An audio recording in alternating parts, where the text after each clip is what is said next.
We could see a wrestle-off for a lineup spot go down at the Army Black Knight Invitational this weekend. Maybe even two.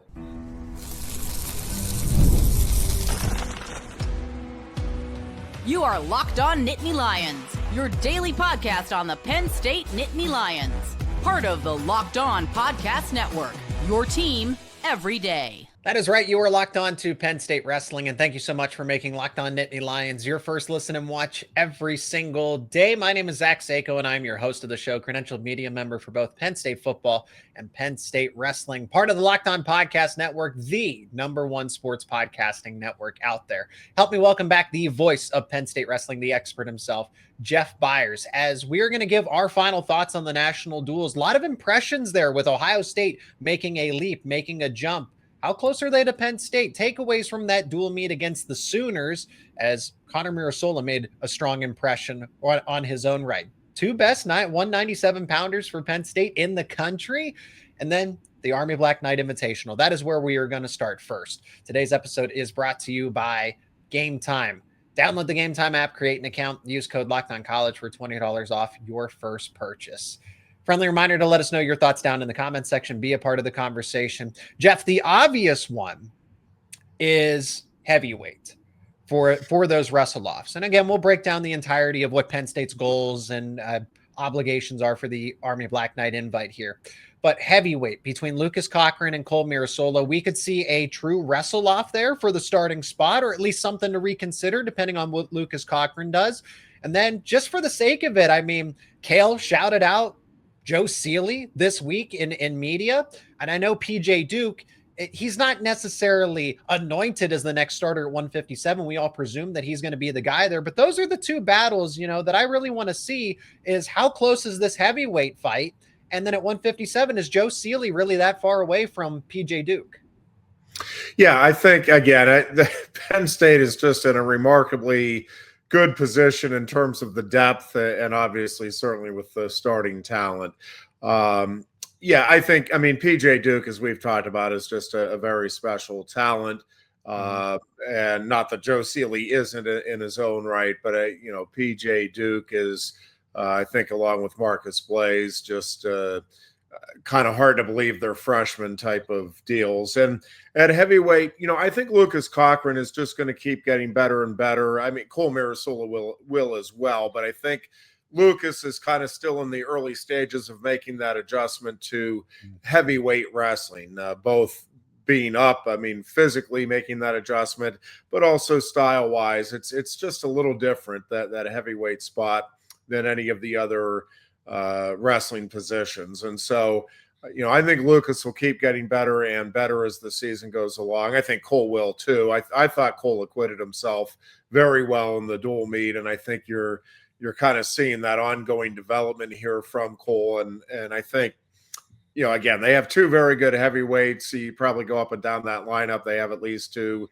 really good everything now in that wrestling room. But I think this will be a good opportunity for all of these guys just to get some experience under their belt. The younger kids in particular, just to, again, I think every time you're out there, you hopefully are learning something that you can take back and work on in the room.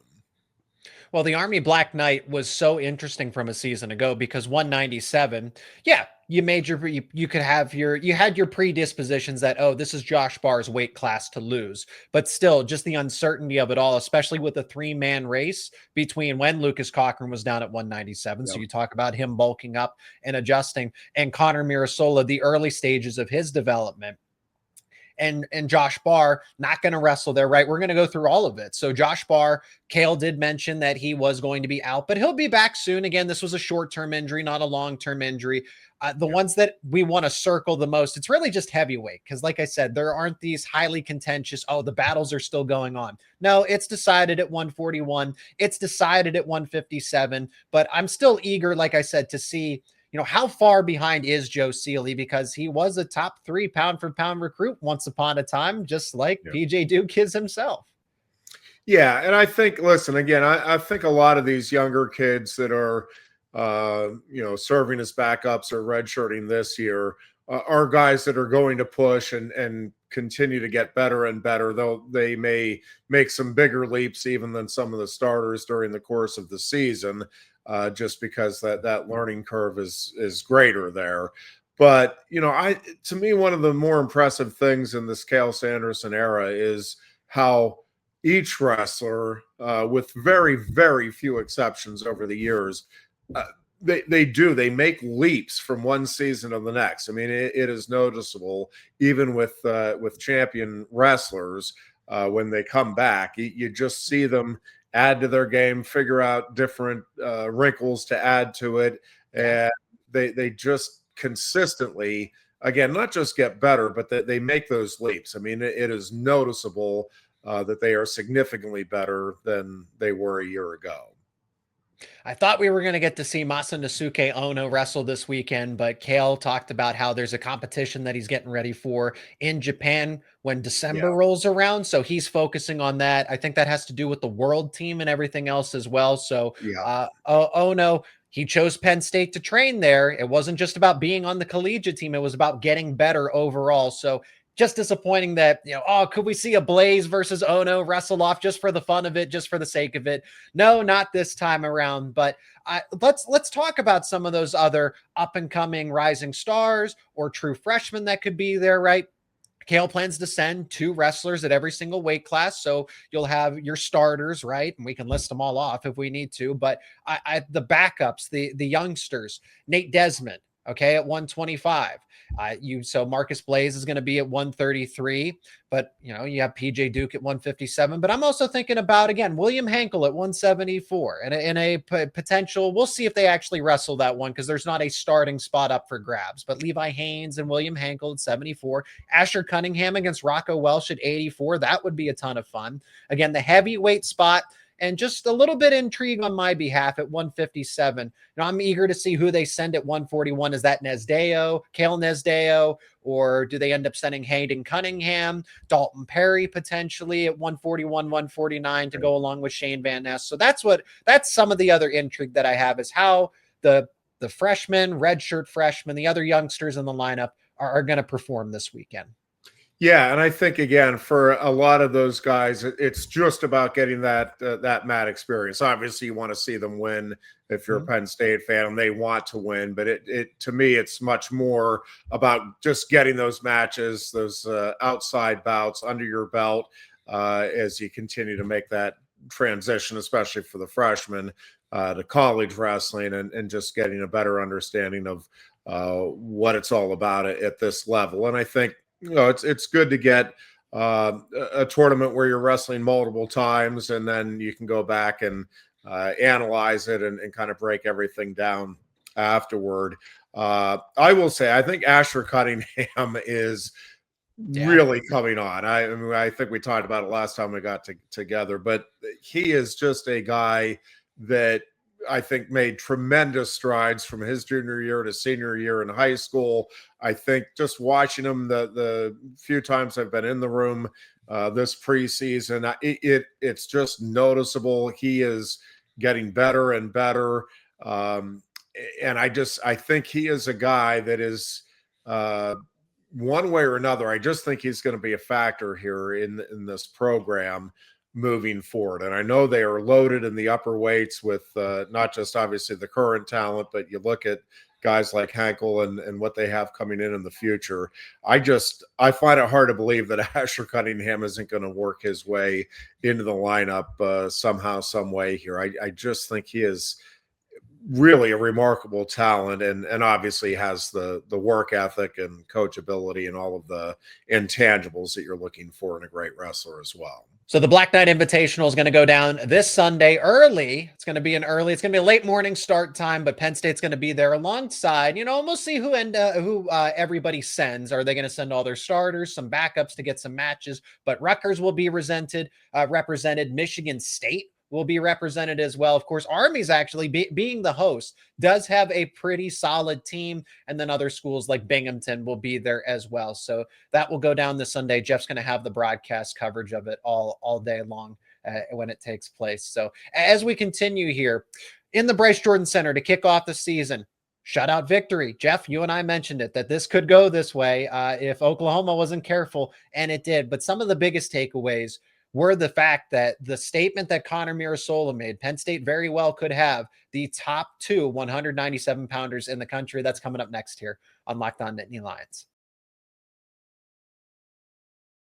And today's episode is brought to you by FanDuel. The NBA is back, and there's no better place to get in on the action than with FanDuel, the official sports betting partner of the NBA. Even if you missed the start of the game or you want to ride the hot hand, FanDuel has live bets on everything from who will score next to fourth quarter comebacks. Plus, you can even combine your live bets into a same-game parlay for a shot and an even bigger payout. It keeps every game exciting, especially when your team's making that late push. Right now, FanDuel is giving new customers $300 in bonus bets. That is right. $300 in bonus bets when your first $5 bet wins. And that can be used on anything. NBA basketball, NFL football, college football. Lines are available for Penn State versus Nebraska this weekend. The Nittany Lions are a pretty decent favorite. 8.5 points on the spread, minus 320 on the money line as it stands right now, plus 265 if you're thinking Nebraska. The total is set at 44.5. If you like those lines, you can bet them over at FanDuel.com or the FanDuel app. And remember, FanDuel is giving new customers $300 in bonus bets when your first $5 bet wins. So head over to FanDuel.com to sign up and play your game with FanDuel, the official sports betting partner of the NBA. Connor Mirasola made an absolute statement. You see Aaron Nagao start to, hey, full injury recovery, but get back out there on the mat. It was a close match for him, but let's begin with Mirasola in particular, because I don't know that I was necessarily expecting that against DJ Parker. Did I expect him to win? Absolutely, but that's an All-American contender. Maybe, things kind of line up right for DJ Parker. Maybe he finds himself into a semifinal, to be determined, but that is a quality opponent right out of the gate. You can just see the strides, because I do remember the Army Black Knight invite from a year ago and just how much of a discrepancy there was between Barr and Connor Mirasola. And now he goes out there at major decision against a comparable opponent in Parker. And it starts to, as Mirasola continues throughout the season, and if Barr's, sidelined for the moment, you can really see Mirasola just improve in real time to get him to a point where I'm not going to declare him the second best 197-pounder today, but by the time you get to March, very well could be. Yeah, he is a special talent, just a great work ethic, a great team first mentality. I mean, I think, Connor and Cole both just love being part of this program. I think their family loves being part of this program. And I think it was fun to see them both have the opportunity to compete there in the dual meet, in the Jordan Center. Back to open up. Yes, to get that experience. And yeah, I thought Connor just looked sharp. I mean, he came out, he was crisp, really good with his takedowns, really good with his attacks. Solid right out of the gate with his defense, which is, also a big part of his game is he is just really tough to score on. His baseline defense is right up there with the best in the country. And I think, he obviously showed that he is certainly at the very least an All-American caliber wrestler, if not a national title contender. He just happens to be at the same weight where Penn State has, I think when healthy, just unquestionably the best wrestler in the country at that weight. He's Josh Barr is definitely the odds-on favorite at 197. But to see Connor again, because you see the freestyle results and the way that Josh Barr, it's a little humbling, right? Goes up against Trent Hidley and then takes the injury there overseas at the U23 tournament. So I think, perception can be tricky at this time, because when I look at it, Connor Mirasola looks like he's closed the gap, but we also kind of just haven't seen Josh Barr at his peak right now when it comes to folks. So to be determined there, how much he's closed the gap within the mat room here. But I just like what I've seen a ton, and it just speaks to the depth again that Penn State has. Yeah. So Cole Mirasola getting a victory over Juan Mora, that's an impressive win, because I think Mora is underrated as a veteran right now, but Cole gets the win. Luke Lilidolf's, he'll tell you it was a little bit of an underwhelming performance. He did concede that a little bit against Hendrickson, but 14-4, never bat an eye at a major decision. Marcus Blaze lights it up with an 18-3 tech fall in his first career start. And then we settled in with Aaron Nagao returning into the mat. And it was great to see him back out there. I guess I can say that, a little bit of rust, a little shaky at times, because and maybe that has to do with how Nagao was scrambling with Alex Braun. And maybe it was just the matchup, Jeff, which you can probably speak to a little bit better there, because I think Alex Braun is underrated just for where he's at. So that was a good test for Nagao early on, but just, was getting in those scrambles, was getting caught. It was a reversal one way and then a reversal another. So I just 9-5, I think there was more left on the table for Nagao to have. Yeah, I think at this stage of the season, you'll take the reversal he gave up was being aggressive, going for near fall points, slipped a little bit out of position. Cael and this coaching staff will take that every time. If you're giving up a reversal at this stage of the season because you were going for near fall points and something technically wasn't quite there, perfectly fine. That's an easy adjustment. That's something they'll work on. That's a much easier adjustment than trying to work with a kid and try to get them to understand that you're going to need to try to get near fall points if you're not going for that and you're just trying to ride. So, I think Aaron Nagao is going to be fine. I do think it's probably going to take him. I think the more matches he gets under the belt, his belt, the better. And I think it'll take him a little while to kind of get into really feeling like he's back where he wants to be. But I thought it was a really good opening match for him. I thought he had a good feel for what he wanted to do. Again, a few technical adjustments that they'll make. But I think as the season goes along, I think Aaron Nagao is going to be a force to be reckoned with there at 141. And then continuing along with the results, again, just this last week, Shane Van Ness, business as usual, 20-1 tech fall victory. Again, Oklahoma, we didn't even see the best of their lineup. Peyton Keller dealing with an injury, Brian Saldano not in this one. So Oklahoma did not, unfortunately, send its best because they don't have everybody available. But continuing along, Joe Sealey, tech fall again at 157. He's just intriguing as a rotational wrestler, could bump up to 165 if needed. Mitchell Messenbrink, tech fall against Owen Eck. And I think Owen Eck has a lot of promise. That tells us more about Messenbrink than it does about Eck, that he's just, makes it look like it's feeble competition. Settle in here to wrap up the segment. A little bit of a scare. So Levi Haines gets the pin, which was phenomenal, but to start the match, and Rocco Welch, tech fall, okay, business as usual against Anders Thompson, but Levi Haines, just the tenacity to kind of go out there, recover, hey, medical staff clears him, he looks great, but you don't see any signs of it in the moment. It's like, oh, that happened. You had an injury scare at the beginning, and then Haines just pushes through and ends up getting the most emphatic victory of the day. Yeah, it definitely a scary moment. I wasn't exactly sure what happened in the moment, and I didn't have access to the replay, so I didn't actually see what happened till I got home and went back and watched it late that night. But Levi's just a special kid. And when you saw him come sprinting back out onto the mat, it's like, okay, well, that is a very good sign. And then obviously he goes out and takes care of business there in the second period. So, to me, Levi's just the unquestioned leader of this team. If they had captains, which they don't, and I like the philosophy. Everybody on that team is a leader, and I think they buy into that.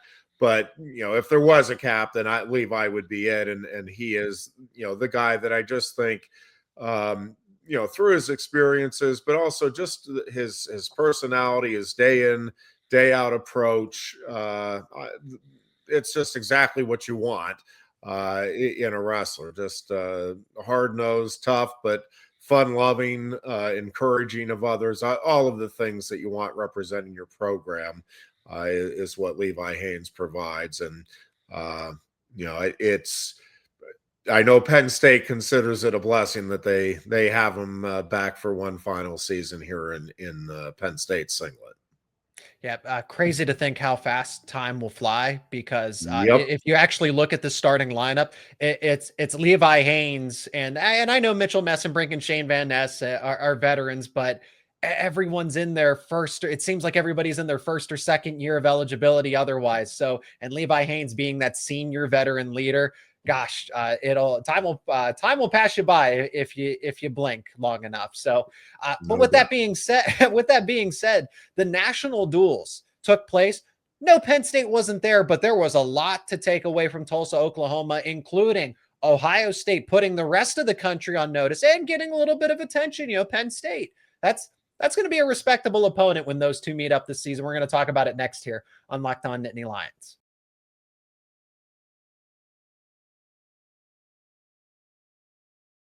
Ohio State put on a show and flat out dominated the competition, holding Nebraska to 3 points and winning decisively 27-12. And I know Ben Keeter didn't wrestle in that Ohio State Iowa dual meet for the championship, but still very telling. It's the top of the lineup. It's that first half if you're starting from lightweight, but between Nick Bazakis and then Ben Davino and Jesse Mendez, who is the face of that team, but then Ethan Stiles, Brandon Cannon, and then it lets up a little bit as you go up the lineup, but then you have a closer in Nick Feldman. So, Jeff, Ohio State has my attention. I still think Penn State, if you wrestle that dual meet tomorrow, or if you wrestled it actually in Tulsa, Oklahoma, which unfortunately they didn't, I still think Penn State can confidently say, hey, 7 or 8 of these are ours with a couple of Ben Davino and Marcus Blaze. I'm going to side with Marcus Blaze, but that is truly a coin flip there.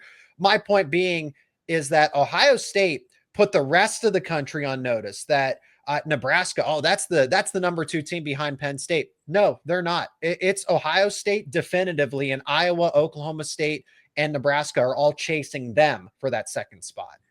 Yeah, at least at the start of the season here. And again, we'll see how everything progresses during the course of the year. But Ohio State, I think, caught everybody's attention, not just by winning it, but it was the way they won it and the big points that they were putting up in big matches. And so, I think Ohio State is putting themselves in contending position because they are not satisfied with going out there and winning. I mean, they are trying to implement that Penn State mentality of, you keep scoring, keep putting up as many bonus points as you can.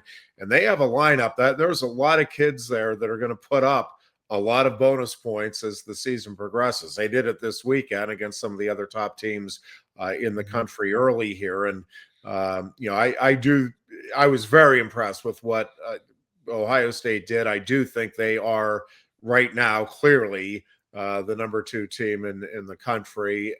Again, things can change, injuries can occur, and all of that. But right now, they have come out like a ball of fire. I think they have a team that can challenge Penn State and anybody. And it's one of those things too, Zach. I mean, yeah, Penn State obviously is going to be favored against anybody. Penn State is going to be very tough to beat, but you get, a match where you're favored to win, and instead Ohio State gets a pin, and all of a sudden the complexion of a match can change hurry in those dual meet formats. So, I do think Ohio State is a really dangerous team, and again, just has a lot of guys that are obviously very good wrestlers, but I think more importantly that they are bringing that mentality, that offensive mentality of, hey, we're not here to try to win, we're here to try to dominate. And I think that is going to serve that program very well. I do want to go back, Zach, because we were talking earlier, just one little point about this Penn State roster. Because we've been talking, I've been talking, I think this team has a chance to again set the scoring record at the end of the season. What is truly remarkable about that is we talked about Levi Haines being the only senior in the starting lineup. They only have 3 seniors on this roster. The only 3 wrestlers that will lose their eligibility at the end of this season are Sam Beckett, Lucas Cochran, and Levi Haines. So 27 of the 30 roster members are back, and obviously, I mean, I guess transfer portal stuff could happen, but I mean, 27 of these guys are have at least another season of eligibility, and as you said, a lot of them have 2 or 3 years of eligibility remaining after this one. So, there's not a lot of opportunity for Penn State to bring in new talent, and we've talked about how they're juggling the lineup, and that's going to continue the next couple of years. But it's just amazing to think about a program or a team being as good and dominant as Penn State is, and you're only losing one starter and 3 kids off of the roster due to eligibility anyway at the end of the season. One other thing that I really, there are so many things that I could take away from the national duels. 184 gets more exciting, Jeff. We pointed it out. We talked about Ohio State being a dark horse contender to potentially take that second spot. I've been high on Ohio State for multiple seasons now. It's finally cool to see them break through and for me to be right. That's a big part of it now. But at 184, we called out Aiden Sinclair kind of shaking things up in that class and being one of those. Don't think of, he's there. No, he is absolutely in the mix and extends it from a 4-way race to a 5-way race. But for sure, the biggest point is the drop off. It's not only the rise of Ohio State, the drop off of Nebraska. I mean, Nebraska goes from the second, according to Intermat, the second ranked team in those dual meet rankings all the way down to 6th, which is sizable in the scheme of things, right? In football, it's a little different, but in wrestling, there's a core power structure here where it's Penn State and about 4 or 5 other schools, and Nebraska is now on the outside looking in. Are you kind of sounding the alarm there for a team that brought back 8 starters? Yeah, I wouldn't overreact just yet. Again, the first weekend, Ohio State looked very sharp. I don't know exactly how everybody is training for that opening portion of the season, and I don't know. I mean, I'm not saying Ohio State took this more seriously than anybody else or anything like that. Good thing to question, yeah. But yeah, I don't know. Like, was Ohio State trying to peak for this event? Was Nebraska treating this like, hey, it's any other practice preseason, and we're just trying to get ready, and we're in the early stages of getting into the type of conditioning we want to be in at the end of the season? You don't know who is or isn't dealing with nagging injuries, all of the things. So, I mean, yeah, for sure, Nebraska, it was surprising to see them, again, not just lose, but get shellacked the way they did a couple of times. And I'm sure there's concern there at Nebraska, but I wouldn't overreact. I think, let's see how the season progresses. It's a long season. There's a lot of things that can happen, good and bad, with kids' development, with injuries, all of the different things that can come into play. No question, Ohio State made a resounding statement to open the season. And yeah, there's definitely concern with Nebraska, and there's some things that they've got to figure out and try to shore up. And whether or not they're long-term problems, I don't know, but no question, Nebraska, not the start they were looking for. Ohio State, I can't imagine they could have had a better start to the season than what we saw. It just seemed like every opportunity they had to go out and get bonus points, they capitalized on. And again, I was very, very impressed with the way they wrestled, the aggressiveness that they came out with up and down that lineup. Well, if you listen to Tom Ryan in some of those pre-tournament interviews, he was definitely amped up for it and disappointed that Penn State wasn't going to be there. But now what's done is done. It's great to see that Ohio State put everybody on notice and that they're going to be a force to reckon with it within the mix of, Penn State and Oklahoma State, Iowa, and Nebraska. That's going to do it for this edition of Locked On Nittany Lions. It's always great to talk to Jeff Byers, the voice of Penn State wrestling. Links to his work outside of wrestling coverage will be down in the description. My name is Zach Seyko, your host of Locked On Nittany Lions. As always, subscribe to the YouTube channel and wherever you get your podcasts for the latest daily conversations around your favorite Penn State sports teams. Jeff, it's always great to chat with you. Can't wait to do it again soon, and safe travels up to New York. Thanks, Zach.